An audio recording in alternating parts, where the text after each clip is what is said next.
ایټالیا کې د تیرې شنبې په ورځ د کډوالو ډکه یوه کښتۍ په سمندر کې ډوبه شوه چې پکې 80 افغان کډوال هم مړه شوي دي. د هیواد بهرنیو چارو وزارت دا پیښه تاییدوي، خو د جسدونو د لیږد او نادرکه جسدونو د موندلو لپاره د خیریه بنسټونو د لاسنیوي غوښتنه کوي. یاد وزارت له هیوادوالو غوښتي چې په ناقانونه توګه د کډوالۍ ته زړه نه ښه کوي. ایټالیا په سویلي سمندرګي کې تر شاوخوا 80 تنو پورې افغان کډوال چې ښځې او ماشومان هم پکې دي او د ترکیې څخه ایټالیا ته د سمندر له لارې په لرګینه کښتۍ کې روان وو. د کښتۍ د ډوبېدو له امله په شهادت رسېدلي. دغه راز ټولو هیوادوالو ته یو ځل بیا سپارښتنه کوي چې بهرنیو هیوادونو ته د قاچاقي، ناقانونه او ناسمو لارو له لارې د تګ راتګ څخه ډډه وکړي. همدارنګه د بهرنیو چارو وزارت په خیریه بنسټونو او خصوصا د سره صلیب پر نړیوالې ادارې باندې غږ کوي چې د ایټالیا په سویلي سمندرګي کې د ډوبو شوو افغانانو د جسدونو په پیدا او نقلولو کې د انساني مکلفیت له مخې خپل مسؤلیتونه ترسره کړي.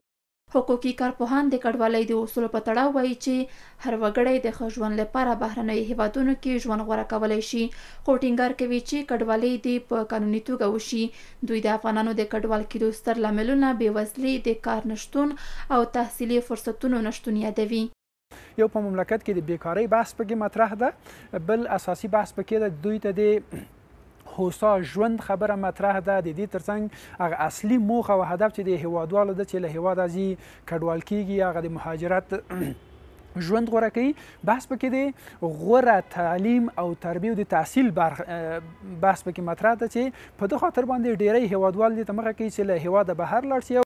نوموړي زیاتوي چې هر وګړی چې له خپل هیواده بهر کډوال کیږي د اصلي هیواد حکومتونه یې مکلف دي چې د دوی ستونزې واوري او په هره برخه کې ملاتړ ته دوام ورکړي. دولتونو وظیفه او دنده دا ده چې دوی به د هغو حمایه کوي. که یو سړی په بهر هیواد کې ژوند کوي، دا د افغانستان د حکومت وظیفه ده، دا د اسلامي امارت وظیفه ده چې د دوی غوښتنې به په بهر کې هم مني، د هغوی غوښتنو ته به غوږ نیسي، د دې ترڅنګ د هغوی تر شا به ودرېږي، د هغوی ترڅنګ به ودرېږي، هغوی به حمایه کوي. له دې مخکې بلغاریا کې 18 تنو افغان کډوالو وروسته له هغې ساه ورکړه چې یوه لړۍ کې پرې اکسیجن بند شوی و. د یادو افغانانو جسدونه هم لا هیواد ته نه دي رالېږدول شوي.